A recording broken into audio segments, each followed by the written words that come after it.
Hola amigos, qué gusto saludarles en este viernes de irrupción. Estoy con el profesor Klaus Jaffe. Y yo siempre le pregunto, y por fin hoy me dijo, él pronuncia Jaffe, el profesor Klaus Jaffe. Eh, no tengo que presentarlo mucho, ya hemos conversado varias veces. Klaus, yo quise que vinieras acá y que compartieras en este espacio donde estamos hablando sobre los cheques escolares, si es una buena o mala política para Venezuela, dadas además las situaciones de hoy. Nosotros hemos, bueno, estado investigando sobre la realidad educativa en el país, en los lugares incluso más pobres, y hemos conseguido algunas cosas que nos han llevado a seguir probando, ensayando, experimentando. Te voy a hacer una pregunta amplísima. ¿Cómo ves tú el tema educativo pensando en el futuro? Bueno, gracias por esta invitación. Claramente el problema educativo en Venezuela es muy grave. Un país no tiene futuro si no tiene una educación sólida para su gente, ¿no? Y mucha gente preparada se ha ido del país. Las nuevas generaciones que estamos preparando no tenemos la estructura de escuelas oficiales que pueda empujar esas masas de gente hacia una calidad de vida competitiva. Entonces tenemos un reto muy grande, tenemos que inventar cosas para ver cómo superamos estos problemas. Entonces, claro, hay siempre políticas sencillas, que suenan sencillas, y en política eso es favorecido porque la gente entiende cosas de forma sencilla. Una de esas es el cheque escolar o el bono escolar. Pero el problema es que no son tan sencillos. Entonces quisiera hablar un poco de eso. O sea, los vouchers que llaman los americanos, o el apoyo a la familia para que escoja a qué colegio van a ir los niños, tiene beneficios y tiene desventajas. El beneficio es que le das eh, la libertad a los padres a escoger. Generalmente son los padres y no los hijos los que deciden, ¿no? Segundo, introduce competencia. Hay competencia entre la educación privada y la pública, porque hay más gente que puede entonces acceder a soluciones privadas de la educación. Y eso puede llevar a una mejor educación. Y puede entonces adaptar las necesidades de cada familia según sus criterios, y no son un criterio único determinado por el gobierno, ¿no? Esos son los beneficios teóricos. Los costos, claro, que tienen un impacto financiero, eso le cuesta al Estado y hay que entonces chequear si realmente es más barato que subvencionar escuelas, que pues a veces sí, a veces no, por ese problema existe. Los costos pueden ser muy variables. Eh, el voucher por lo general no cubre el costo a escuelas privadas de alta excelencia. Entonces los padres generalmente tienen que pagar la diferencia. O sea, muy pocos de los programas van a poder financiar a los estudiantes que vayan a escuelas de lujo. Siempre tiene un límite de costo, ¿no? Y eso entonces hace que complique la situación. Claro, aumenta a veces la desigualdad, porque los muy pobres, aunque tengan su bono, no van a poder a ir a escuelas muy caras, mientras la clase media sí se beneficia más. O sea que hay una diferenciación entre los beneficios de la clase media y la clase pobre.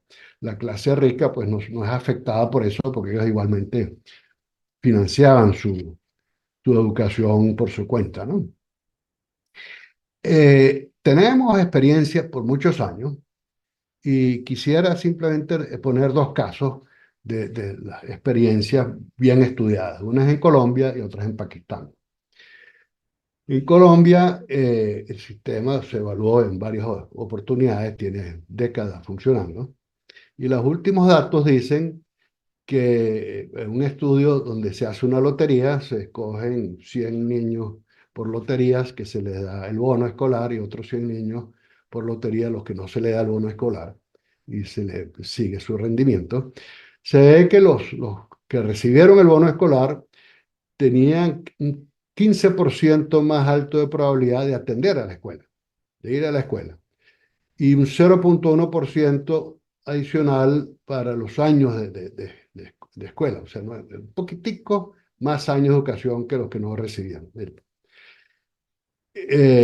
Y 10% más de estudiantes que completan sus estudios. O sea, veamos una ventaja, pero no es así que arrasa, ¿no? Hay un programa PASES, que es un programa muy parecido, pero no es por lotería. Ahí se ve un porcentaje entre 15 y 20% que aumentan las notas en la escuela, eh, especialmente en matemáticas, ¿no? Eh, Hay otro estudio que no ve grandes efectos, pero ve con un 0,1% asociado a mejores notas, ¿no? O sea, muy poquito. En Pakistán hay un efecto muy grande sobre las niñas. Aumentan un 33% ir a la escuela las niñas, que sin el bono. Eh, la relación costo-beneficio resultó muy positiva. Es mucho más barato los bonos en, en, en Pakistán que financiar las escuelas. En Colombia eso no fue así. Entonces vemos que hay claramente diferencias. O sea, un bono escolar en un pueblo donde no hay colegio privado es inútil. Entonces no se va a beneficiar nadie. Un bono escolar donde hay mucha clase media va a beneficiar a alguna gente. O sea, vemos que el efecto no es uniforme. Y eso viene, desde mi punto de vista, que los humanos somos muy arrogantes y creemos que sabemos todo. Entonces queremos darle las recetas a gente que son mucho más pobres que nosotros sin saber lo que están viviendo. Y mi experiencia particular, muchas veces veo que los niños no van a la escuela porque no tienen zapatos, o porque no han podido comer, o porque están enfermos. Entonces, la falta de escolaridad no es solamente por el bono, son muchos otros factores. Y eso en Venezuela, Carlos Andrés Pérez, en una época, introdujo la beca alimentaria para subsanar eso. Se le daba a la familia un dinero directamente y ellos resolvían cómo resolverlo. O sea, si es un alimento, si es para la escuela, si es para los zapatos. Era una beca y la familia decidía en qué lo gastaba. México copió eso un poquito en el 2000. Lo de Venezuela fue en 1980. En el 2000 el Seguro Popular y el programa Oportunidades, que copió ese sistema, pero lo reguló un poco más, ¿no? Eh, Restringían las cosas que se podían gastar, incluyendo educación.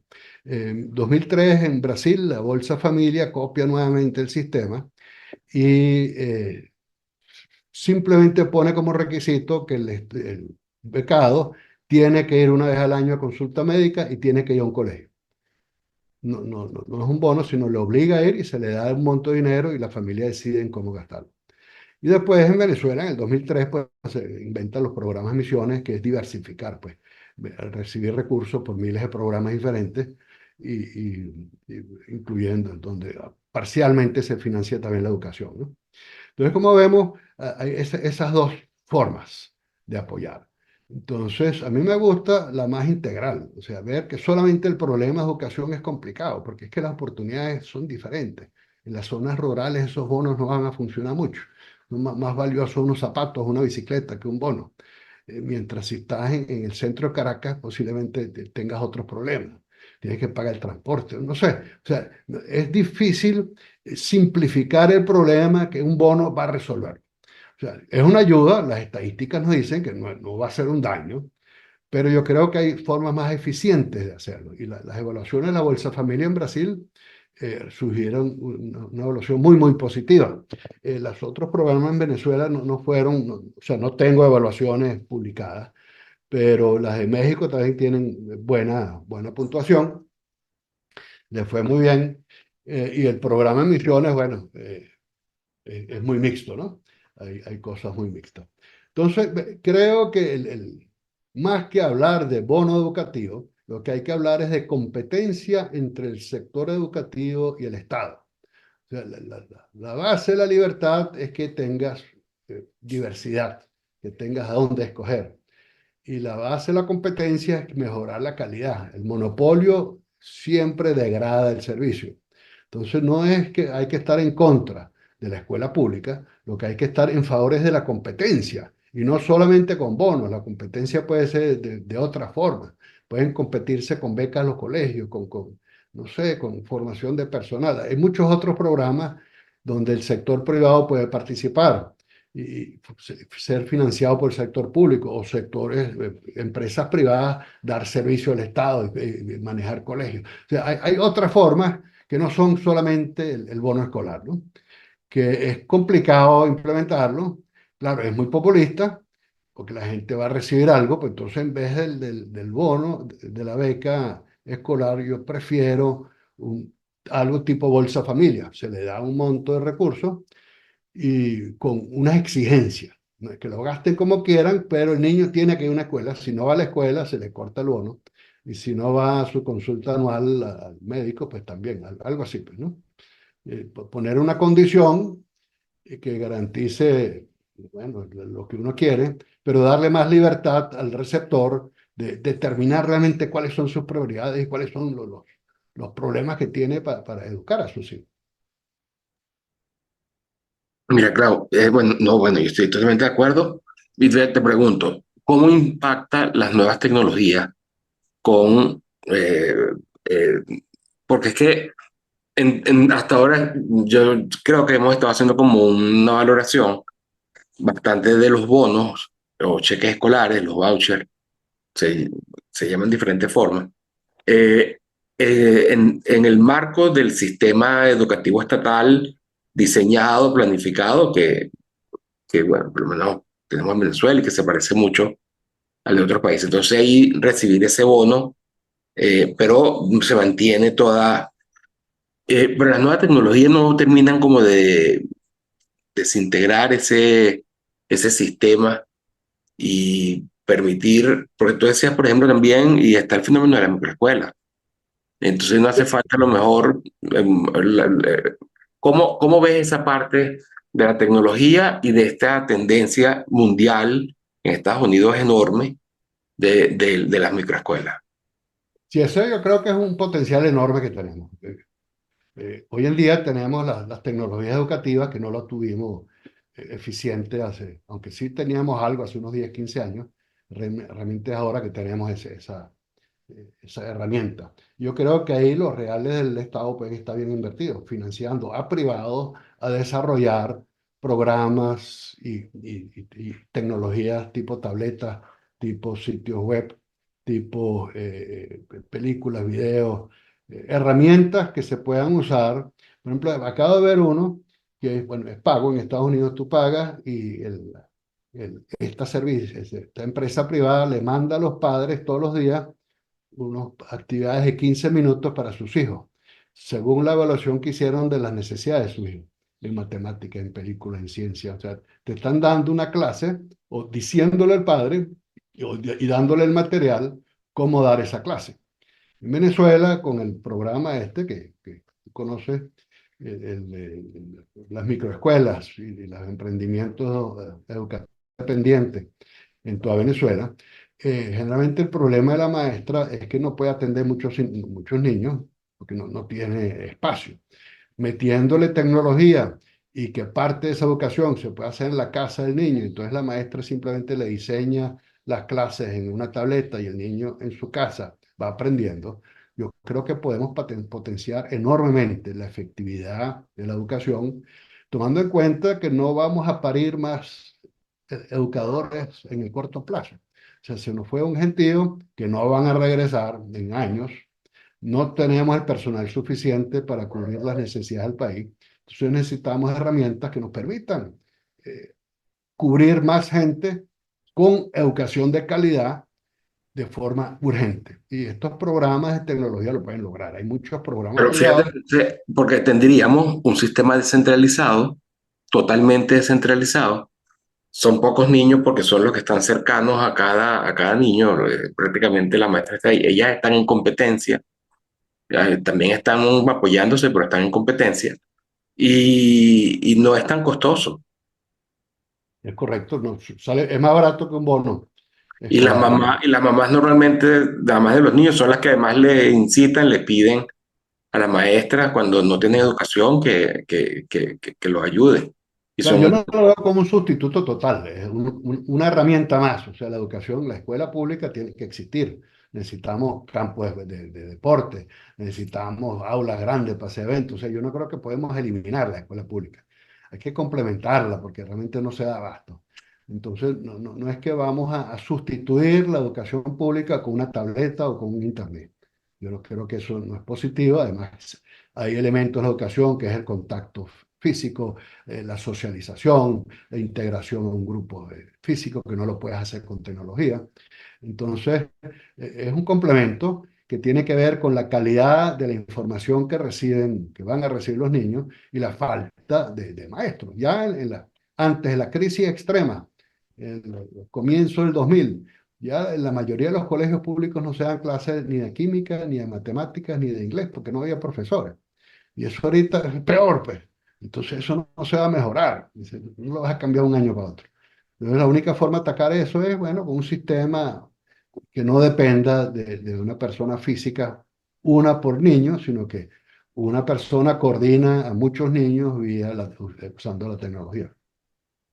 claro, este, eh, bueno, nada, yo creo que está bastante claro el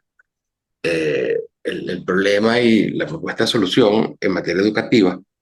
Te pregunto, aunque esto ya es porque en materia, Clau, que nosotros hemos trabajado de derecho constitucional y cómo ven los derechos sociales y la participación del Estado, eh, esta forma de asumir que sí es un bien público y que debe financiarse, pero hacerla a través de la subvención a los alumnos, de un bono, incluso como tú dices, posiblemente una cantidad de dinero por alumno y que se mida luego los resultados, los exámenes a los alumnos. Eh,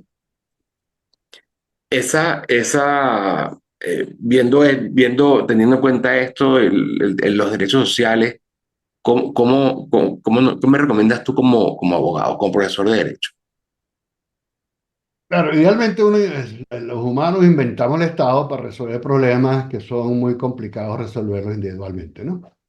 Eh, pero hay extremos. O sea, si tú tienes un sistema de educación que quiere cubrir toda Europa, las diferencias son tan grandes que eso no es posible. Primero que hay muchos idiomas diferentes.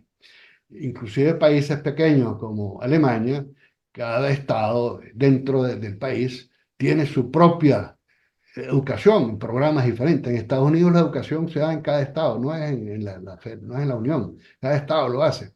Yo creo que igual en Venezuela tenemos que descentralizar. No puede ser que un ministerio en Caracas decide el programa que van a recibir absolutamente cada uno de los niños, sea que vivan en el Amazonas, sea que tengan problemas de adaptación, sea que sean más brillantes que otros. O sea, es lo mismo para todo el mundo. Y eso es lo que tiene que acabarse. O sea, hay que acabar con la descentralización. No es que el Estado no tenga un rol, sino que tiene que haber más de una solución y tiene que haber capacidad de elegir, capacidad de diversidades de programas para que los padres puedan adaptarse a sus necesidades.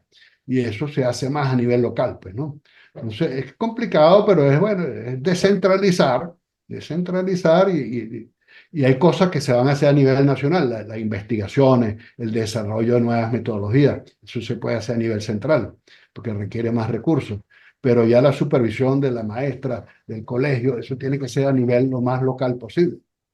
Entonces, porque es complicado, una escuela que quiere comprar un equipo para una clase de química, tiene que tardar 2 años en que le den el permiso y le manden los recursos del centro de Venezuela, ¿no?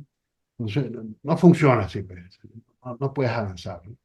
Entonces hay que descentralizar, que no sea solamente Estado, que pueda haber cooperativas de padres que ayuden, hay asociaciones, entonces tú puedes tener... Intervención de emprendedores en educación, que no se ha visto Exacto, como un monopolio. ¿Tú qué opinas ahí? exacto, puede haber cooperación entre los emprendedores de la escuela pública, o puede haber escuelas privadas, puede haber programas privados, y el Estado debe por lo menos permitirlas, y en algunos casos inclusive puede auspiciarlas. Por lo menos permitirla. por lo menos permitirlo. Claro, y después, dependiendo de cómo se va comportando y cómo se van moviendo sus alumnos vaya, bueno, tendrá mayor o menor éxito. Claro, siempre tiene que haber una supervisión, una evaluación. El permitir implica que tiene que haber transparencia, o sea, todo el mundo tiene que saber lo que se está haciendo. O sea, que tampoco uno puede permitir a cualquier charlatán de armar una cosa que uno no sabe ni lo que es y que posiblemente pueda malformar más bien las personalidades de un niño. Hay que tener cuidado también con eso, ¿no? Tiene que haber una supervisión y al final los padres que decidan tienen que saber exactamente qué es lo que está pasando en esa escuela, ¿no? Eso hoy Claro, en día existe mucho. Mis nietos están todos en escuelas que están filmadas. Cuando están ahí, los padres van viendo lo que está pasando ahí. sí, claro, está bien. Mira, Clau, y esas investigaciones que hicimos, eh, que hay una correlación entre la cantidad de palabras o de letras que tienen las constituciones y el bienestar institucional, socioeconómico de los países, que tú desde el comienzo, cuando comenzamos la investigación, hace ya varios años, tú lo analizaste de inicio desde el punto de vista de la termodinámica. ¿Qué explicación le das a eso? Claro, un poco lo que acabo de decir, pero medido físicamente. O sea, si tus grados de libertad son muy bajos, si tu sistema es muy rígido, eres ineficiente, porque no puedes eh, acoger las diferentes problemáticas con esa norma. Y mientras más palabras tienes, mientras más en detalle quieres escribir la solución a tu problema, más rígido te pone. Y mientras más rígido, menos grados de libertad, y mientras menor grado de libertad, menor la eficiencia en conseguir una solución. Entonces hay una relación, es un principio físico, pues, termodinámico, ¿m? Y se llama la energía libre, y mientras más regula, menos nuevas oportunidades puedes llenar, ¿no? Por Por eso eso que las se hace una constituciones, relación entre el mero número de regulación y el mal comportamiento ya a nivel estadístico, en una correlación relativamente alta. además la correlación es que el exceso de palabras es de palabras demagógicas, de deseos, que todos tienen que tener. Bueno, pero eso no es una ley, eso es un deseo.